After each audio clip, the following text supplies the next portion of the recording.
Hello, everybody. My name is Katya, your local geography nerd, and Generation Z is gullible.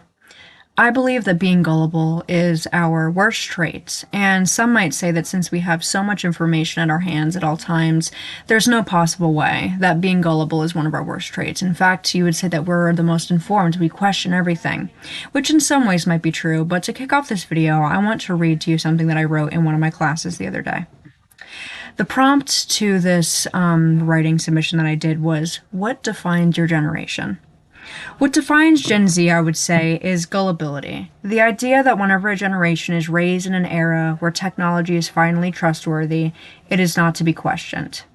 I find myself getting repeatedly disappointed in how Gen Z tends to operate. I believe this contributes to the reason why we are so divisive. Why we see such political violence, not because of the radical commies or the violent left, but instead because of internet radicalization.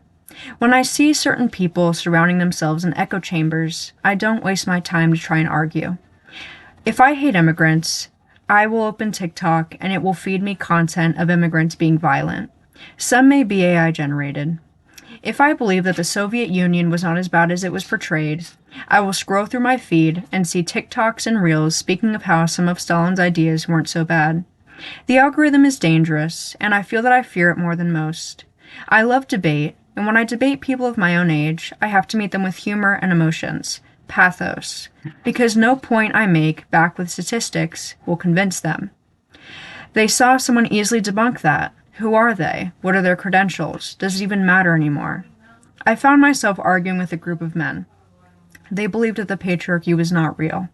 I brought up certain points regarding to the pay gap and some history and different definitions of what the patriarchy truly is. They would hit me with the same point over and over and over again. No matter how many times I tried to explain my point of view, it didn't matter. I tried using humor, considering they continued insulting how I sounded like a man. Now, this is just part of it, but I wrote this the other day, and like I said, the prompt was, what defines your generation? Now, I mentioned a few things in that prompt, in that submission. For example, echo chambers. We hear this term a lot, and I think that it is a good term. It is a good way to describe certain spaces on the internet, but I think that in some ways it might be overused. But in some other ways, it is very common. I think it's more common than people think. So real quick, I'm just going to give you my definition of what an echo chamber is. If you go into a room and you think that flowers are the best, they're better than anything else, and you say, I love flowers, and in this room that is going to bounce and echo from wall to wall. You're going to hear I love flowers over and over and over again. It's going to fill you with joy, and it's going to fill you with some sort of, ego stroking, if I may. And I feel that specifically with algorithms, like I mentioned, whenever you open TikTok, and let me just give an example, the Charlie Kirk passing. Let's say that you are incredibly disturbed by the Charlie Kirk passing, and you have a lot of hate that you need to get out, hate for people who might have celebrated his passing. And let's say that TikTok or Instagram picks up on that hatred you may be feeling. You're more than likely going to see TikToks that might show people making fun of his death. Maybe you're going to even see some Kirkified images. Maybe you'll see something that continues to get you more and more angry. Now, the videos you're going to see are probably going to be videos disagreeing with that, but you're still going to see them. And you're going to continue hate watching, which in return is going to give these big companies money because their algorithm is working in their favor, and in return you are getting angrier. And I think that this is one way that people tend to get into spaces where internet radicalization becomes very prevalent. Now, I don't think that this is simply a left or right issue. I do think that the left and the right extremism aren't comparable whenever we talk about how dangerous they can be, but I think they are comparable in ways where they do make echo chambers, and they make spaces where people start to not have core beliefs, but rather core unbeliefs, if you know what I'm saying. Beliefs that I would rather never do anything wrong than do anything right. Purity testing is a big one. Being more anti than pro anything. And I think that this is very dangerous. And there was because I had written an article about propaganda that we see online, and the Huffington Post looked at some data from 2018, and I will link this in the description of the video, where they looked at children who had used social media apps. And the most common app, which with I think it was 68 point something percent, was TikTok. And the problem that I see is that TikTok is supposed to be a 13 plus app, but obviously there's no verification that you can really do that wouldn't sort of go into the spaces where you're getting too much personal information, where it crosses a line. So more times than not, kids who are under 13, if TikTok finds out they are 13 and bans their account, they might just go back and make a new account and put in a fake birthday. I think that most people my age who are more of the older Gen Z used to just put their birthday as maybe like 1999, 2000, so that way that we could bypass some places where you would have to be 18 plus. And you might be asking, how do we combat this? Because I said that Generation Z is very gullible. How does this play into gullibility? And how do we sort of, combat this? Well, obviously, a better geographic education system, as I always have to plug in every video that I make. This is only my second, but trust you'll be hearing a lot about geography on my channel. And if you would like to have a little fun game, you can look in my background and point out how many flags, maps, or globes you can see. But to continue, having a better education system, I think, is very important, and that also will set people up for more exposure. Now, what is something that I see fighting against this? There's a group called Moms for Liberty, I believe. I believe that's their name. I think they actually use the number 4 instead of spelling out 4.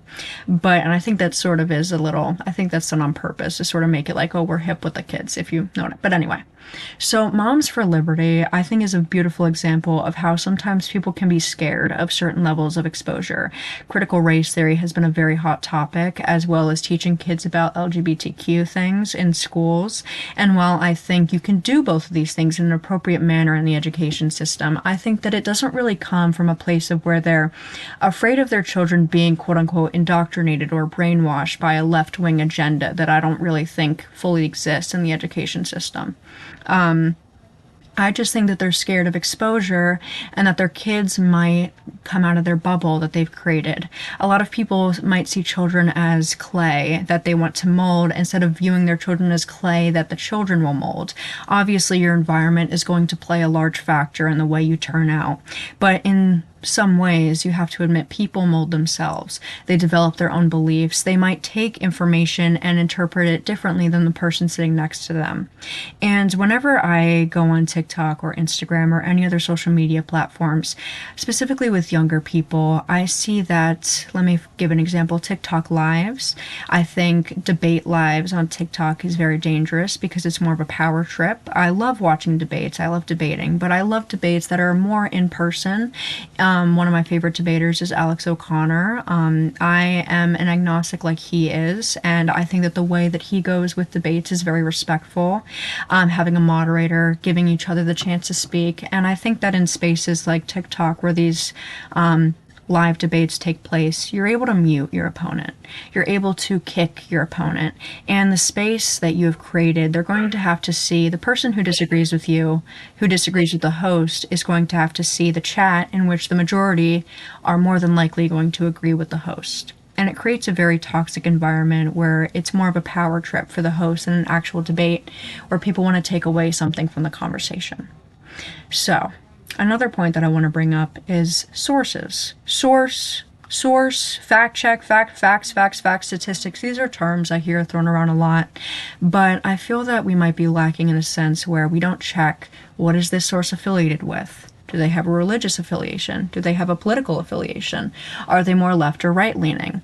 And I think that it's that some sources can be trustworthy, even with a bias. But I think that while some might interpret sources differently, might interpret the information they have, studies, etc., differently, I think that at some point, people in these echo chambers get so stuck with what they see on their side that even if presented with something that is 100% true, they will not believe it because it's coming from the opposite side. In the same way, where I'm going to talk about the gullibility for a second, that when they're in their own space, they're going to take in whatever information their space gives them and believe it, which is gullible. It's written on the ceiling right above me. But to implement geography in this conversation, I'm sure everyone is aware of what's happening with ice in Minnesota. And real quick, we are going to turn the globe to a lovely country of, can you guess what it is? 3, 2, 1, Somalia, right here. This is Somalia. Somalia with the capital Mogadishu. I'm sorry if I pronounce it incorrectly. It is right near the Gulf of Aden, and it is located in the African continent, close to Yemen and Oman, and it is in East Africa. So why am I bringing up Somalia? Well, there was a case of fraud in Minnesota. Fraud does exist. It exists in every community across the globe.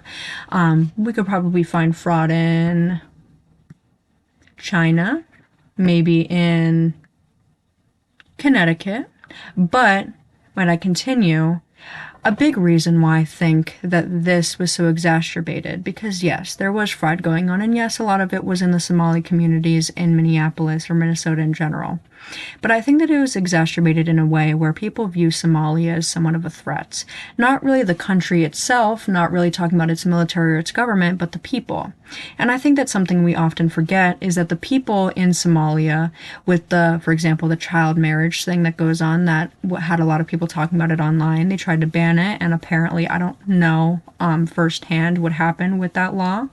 But people forget that the people who are having to deal with these child marriages, the people who are being victimized in Somalia, they're Somalians, okay? It's not like every Somalian person is evil. A lot of Somalian people are often victims to their own community, which happens in every community. And I think that our ignorance surrounding Somalia comes from a place of xenophobia, a place of bigotry, a place of racism, considering that Somalia is very dark-skinned. A lot of people there are very dark-skinned. My point in all of this is that I truly believe that if we had a better geographic education system in the United States, I don't think this issue would have been so exacerbated. I think that people might have tried to exacerbate it, but other people might have thought, hey, is this really that big of a deal? Fraud happens in every community. We need to shut it down. But why are we making it into this big thing? Are there any motives going on behind here? Any sort of biases that are going on here? Is it different whenever someone will say, oh, there's a issue with fraud going on in the Somalian community in Minneapolis? Is it different saying that and saying Somalians are fraudsters? Somalians need to be taken out of this country. Women, we need to protect our women, but not the Somalian women who they're going to send back to that country that they describe as a shithole. But to continue, how can we combat this gullibility? Now, like I mentioned earlier, exposure. Exposure can be a scary thing, and I do plan on having kids in the future with my lovely boyfriend of 3 years, but I do have an understanding that my children are probably going to differ in some ways with the opinions that I hold. Whether that be, they might want to be Christian. If so, I'll take them to church. They might want to be Muslim. If so, I'll take them to the mosque, etc. with any religion. They might be more right-leaning, which I will teach them it is okay to have more Republican beliefs as long as you do not spew hatred. I will make sure to teach them not to become involved with echo chambers. Challenge people. Challenge yourself. Challenge your biases. Be aware of your biases. Admit that you're biased. I'm biased. The person who's watching this, you're probably biased in one way or another. And I think that admitting that is okay. Just because you have a bias does not mean you're inherently a terrible person. It is impossible to go through the world without a bias, in my opinion. Or every decision you make is made with some sort of bias in it. Whether that be, I don't want to go to work today, I'm going to fake being sick. You're not really sick. You have a bias. You don't want to go to work. You don't like your job. You want to stay home. You're more biased towards your home because you like your home. It has a bed. It's very comfy. It has maybe a bunch of globes around it or maps or flags, etc. But to conclude my thoughts on the gullibility of Generation Z, I think that whenever we look at things like people labeling one side or the other as violent, which we can see that statistically there's more violence that goes on the right, I think an issue that needs to be more talked about is that it's not really the right or the left, is it? It's the extremist. You're not seeing a moderate Republican going out and doing crazy things. Same with moderate Democrats. And even though, like I said, we do see more violence on extremist right, that's what they are. Extremists. Extremists that I think has become more common with the internet at such easy access. And like I said, the internet, we believe, have become more trustworthy, which means that people become more trusting of the information they consume and more distrusting of the information they consume if it disagrees with them. If the stats disagree with them, the stats are fake news. If the writer disagrees with them, the writer is a radical commie gay person that we can't trust. And it can go either way. But thank you for watching my video. If you have any thoughts on what I said, please leave a comment.